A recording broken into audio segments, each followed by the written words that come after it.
I have a question to start us off today, and I'll warn you, it's probably going to annoy you. It certainly annoyed me when I first read it in the prep materials. That's a fantastic way to start. Please go ahead. Okay, here it is. Are you awake right now? Well, I'm sitting here, I'm talking to you, I've had my coffee, so yes. Are you sure? Because the subject of today's deep dive would argue that despite your eyes being open and your mouth moving, you were sound asleep. He'd say that everything you think is you, your opinions, your taste in music, even that flash of irritation you feel when the Wi-Fi cuts out, isn't a conscious choice. It's just a machine running a script. It is a provocative opening, I'll give you that. And it's the central, really disturbing thesis of the man we're unpacking today.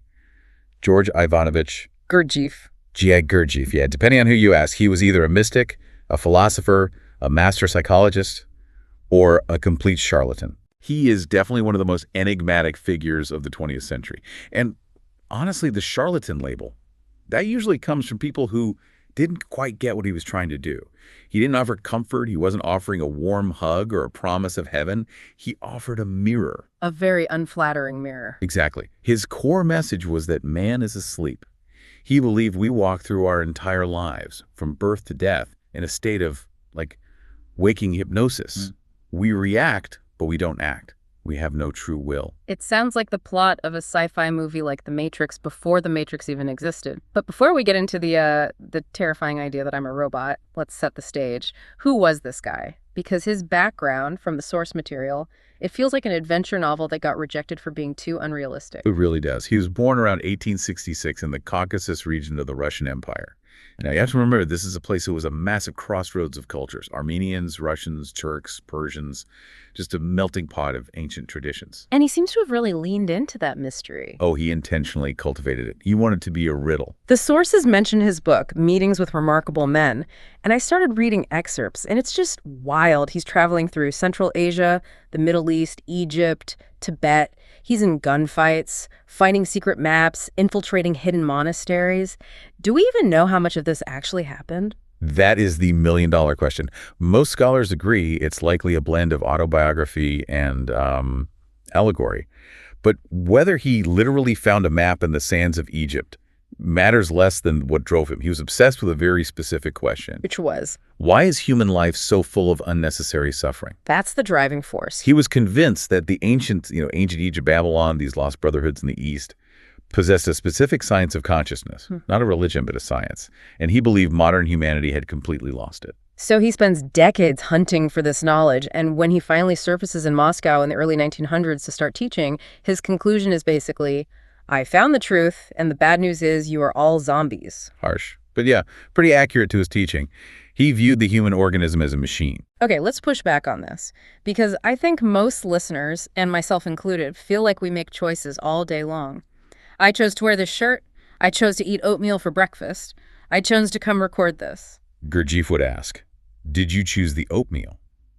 Or did a chemical signal in your body trigger a sensation of hunger, which triggered a memory of oatmeal, which moved your legs to the kitchen? Well, when you put it that way. He meant it literally. Input meets output. Yeah.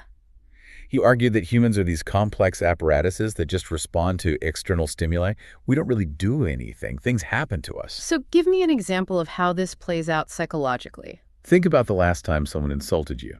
Maybe a coworker made a snide comment. What happened? I probably felt a spike of heat in my chest, maybe got defensive or angry. Right. Did you choose to produce that heat? Did you pause and say, I think I will release adrenaline now? No, it just flared up. That is the machine. Input, insult, output, anger.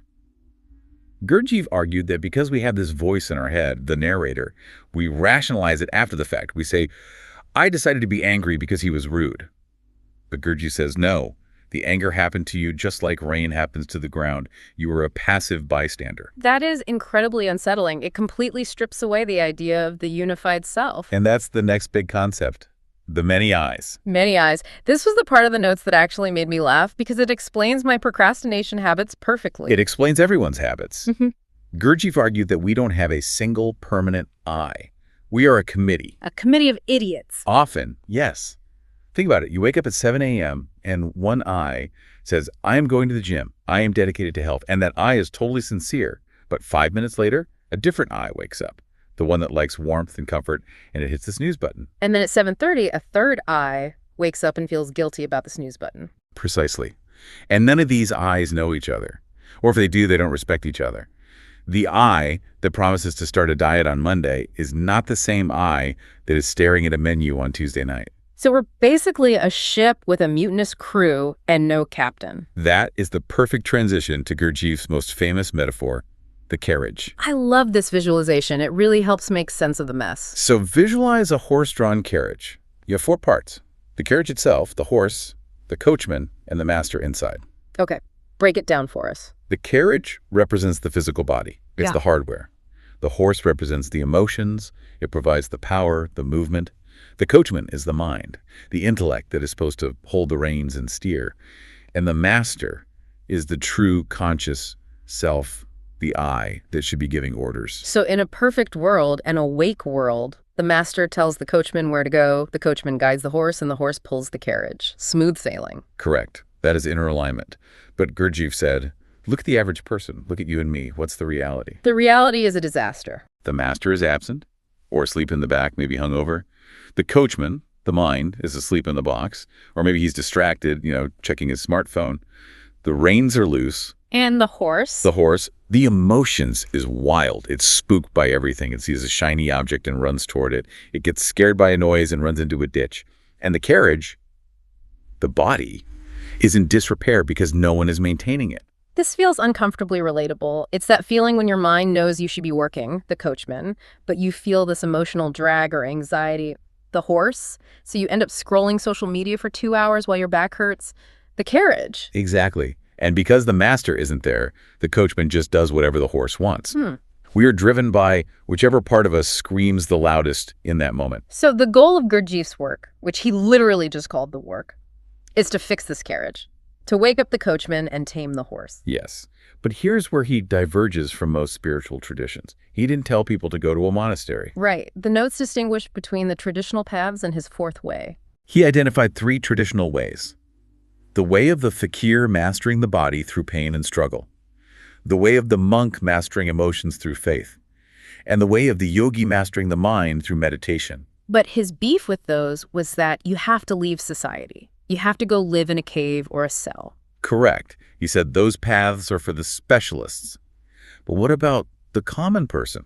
The person with a job, a family, debt, stress? Gurdjieff introduced the 4th way. Which is stay in the mess. The 4th way is designed to be practiced in the chaos of ordinary life. In fact, Gurdjieff believed you needed the chaos. This is a key point I want to drill into. Usually we think of traffic jams and annoying bosses as distractions from our spiritual peace. Gurdjieff's saying the opposite. He's saying they are the gym. If you live in a quiet cave, it's easy to be calm. You're asleep in a nice quiet room. But if you can maintain consciousness while your boss is yelling at you, that is real work. The friction creates the heat necessary to wake up. Okay, so let's get practical. How do we actually do this? Because maintain consciousness is a bit of a buzzword. What is the specific tool? The core technique is something he called self-remembering. Now, don't confuse this with remembering your past. No, nothing to do with the past. It's about remembering yourself in the present moment. The tea example in the source material really clicked for me. Can you walk us through that? Sure. Imagine you are drinking a cup of tea. Now, normally what happens? You are physically drinking, but your mind is replaying an argument from yesterday or planning dinner. You are a zombie-consuming liquid. I'm effectively not there. Self-remembering asks you to split your attention. You place one arrow of attention on the tea, the taste, the warmth, and you place a second arrow of attention back on yourself. You verify. I am here. I am the one drinking this tea. It's like being the actor and the audience at the same time. Yes. You become the observer of your own life in real time. And if you try to do this, listeners, try it right now with whatever you're doing, you will notice something incredibly frustrating. You can't keep it up. You can't. You might hold it for 10 seconds. I am here. I'm listening. And then, bam, a thought about your laundry pops in, and you're gone. You're back to sleep. And Gurdjieff says that failure is the proof. It proves you are a machine. But the effort to return, to catch yourself falling to sleep and pull yourself back, that's what he called conscious labor. This brings us to the mechanics of why we fail, which I found fascinating. The outline mentions the law of 7. This got a little technical in the reading, but it seems to explain why I quit every diet after 3 weeks. It explains exactly that. Gurdjieff taught that the universe isn't linear. Processes don't move in straight lines. They move in octaves, like a musical scale. Do, re, mi, fa, sol, la, si, do. Okay, music theory 101. But if you look at a piano keyboard or the physics of sound, the intervals between the notes aren't all equal. There are semitones. There are gaps where the vibration slows down, specifically between mi and fa. So nature has built-in speed bumps. Exactly. So apply this to your diet. You start at do. You have high energy, you bought all the kale, you're motivated, you move to re, then mi, but then you hit the interval, the gap. The momentum naturally dies. It's a cosmic law. The initial impulse must weaken. This is where you get bored, or you see a pizza and think one slice won't hurt. Most people hit this gap and quit. They think, oh, I guess I'm not motivated anymore. But Gurdjieff says it's not a personal flaw, it's structural. It is structural. Yeah. And to bridge that gap, to jump from me to fa, you need what he called a conscious shock. A shock? That sounds unpleasant. It doesn't have to be painful, but it has to be intentional. The machine will not jump the gap on autopilot. You have to inject new energy. So in the diet example, what's the shock? It's not just trying harder. It's introducing a new force. Maybe it's hiring a coach. Maybe it's researching the terrifying health effects of sugar to scare yourself straight. Maybe it's a new routine. You have to mechanically force the system over the hump. And if you don't? The energy deflects. It turns back. The diet turns into a binge. The attempt to be patient turns into a massive argument. Gurdjieff believed this law of 7 governs everything. Relationships, business projects, civilizations, they all hit that interval. The ones that survive are the ones that know how to apply the shock. This ties into his other big law, the law of 3. Yes. We tend to think in dualities, good versus bad, active versus passive. I want to work out, that's active, but I'm tired, that's passive. And usually the passive force wins because the couch is comfy. Or they just cancel each other out and you stand in the living room paralyzed. Gurdjieff said that for any new phenomenon to arise, you need a third force, the reconciling force. And in our internal psychology, what is that third force? Awareness, consciousness. When you are stuck between I want to yell and I shouldn't yell, conflict alone solves nothing. But if you introduce self-remembering, if you step back and observe the conflict, that awareness acts as the third force. It changes the chemistry. It allows a new result to be born. It stops the pendulum from just swinging back and forth. Yeah. You know, we've talked about the machine, the carriage, the laws, but we have to touch on the most controversial part of his teaching, the part that gave me a bit of an existential crisis. The soul. Ah, yes. This is where he usually loses the love and light crowd. Most of us grow up assuming that whether we're religious or not, we have a soul. It's our birthright. It's the battery pack included with the toy. Gurdjieff said, no.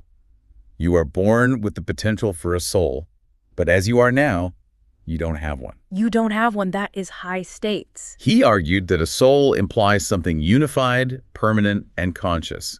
And since we've already established that we are a mess of many eyes and changing habits, we have nothing permanent. He taught that if you live mechanically and die mechanically, you just dissolve. There is no you left to continue. So the soul isn't a gift, it's a construction project. You have to build it. You crystallize it through this friction we've been talking about, through self-remembering, through conscious labor. Every time you deny a mechanical impulse like wanting to complain but holding it back to observe the energy, you are depositing a brick in the building of your soul. That explains why his teaching style was so intense. The sources describe him as a teacher of dance and movement, but also as a bit of a tyrant. He was a shock teacher. He believed that comfort is the enemy of awakening. If you are comfortable, you sleep. So he would create intentional suffering for his students. Like what? He would make them dig ditches for 12 hours in the sun, and then right when they finished, he'd tell them to fill the ditches back up. That sounds maddening. It was designed to be. He wanted to bring them to the breaking point where the machine gives up and the master has to wake up to take control. He insulted them. He changed the rules. He created friction. He acted as a ruthless mirror to show them their vanity and their sleep. He wasn't doing it to be a jerk. He was doing it to save them from non-existence. From his perspective, yes. He was trying to shock them into life. Okay, so assuming our listeners aren't going to go dig ditches in the backyard today, how do we apply this? We've covered a lot of high-level metaphysics. What is the Monday morning application of the fourth way? Based on the source material, I think we can boil it down to 4 actionable steps. Let's hear them. Step 1, observe without judgment. This is the foundation. You have to become a scientist of your own machine. When you get jealous or angry or anxious, don't say I'm a bad person. Just say, oh, look, the machine is running the jealousy script again. That detachment seems key. You're separating you from the machine. Precisely. Step 2, the stop exercise. Gurdjieff used to shout, stop, at his students, and they had to freeze instantly. You can do a mini version, set a random alarm on your phone. When it goes off, freeze internally, stop your thoughts, look around, say, I am here. Just a hard reset to break the loop. Step 3, use your annoyance. This is the big one. When the flight is delayed or the barista messes up your order or your kids are screaming, catch the impulse to complain. And do what with it? Eat the frustration. Don't express it, but don't suppress it either. Just feel the burn of it and use that energy to be present. Say, this irritation is my alarm clock. That turns a bad day into a good training session. It changes your entire relationship with suffering. And finally, step 4, don't identify. Define identify in this context. To identify means to merge with something. You identify with your job title, your bank account, your sports team. If your team loses, you feel like a loser, Gurdjieff says. Break that link. You are the observer of the experience, not the experience itself. It reminds me of that line, you are the sky, everything else is just the weather. Exactly. The weather changes. Sadness, happiness, success, failure. But the sky remains. That sky is the witness. That is what you were trying to build. It's heavy stuff, but looking at the world today, the doom scrolling, the polarization, the way we all seem to be running on algorithms, the idea that man is asleep feels less like mysticism and more like a diagnosis. It feels incredibly timely. Gurdjieff always said, believe nothing, verify everything. He didn't want followers. He wanted experimenters. So that's the challenge we're leaving you with today. Don't take our word for it. Try the experiment. See if you can walk from your car to your front door without losing the sense of, I am here. It is a humbling experience. It really is. I failed 3 times just thinking about it. We're all works in progress. Thanks for deep diving with us. Stay curious, watch out for the intervals, and hopefully, wake up. Until next time.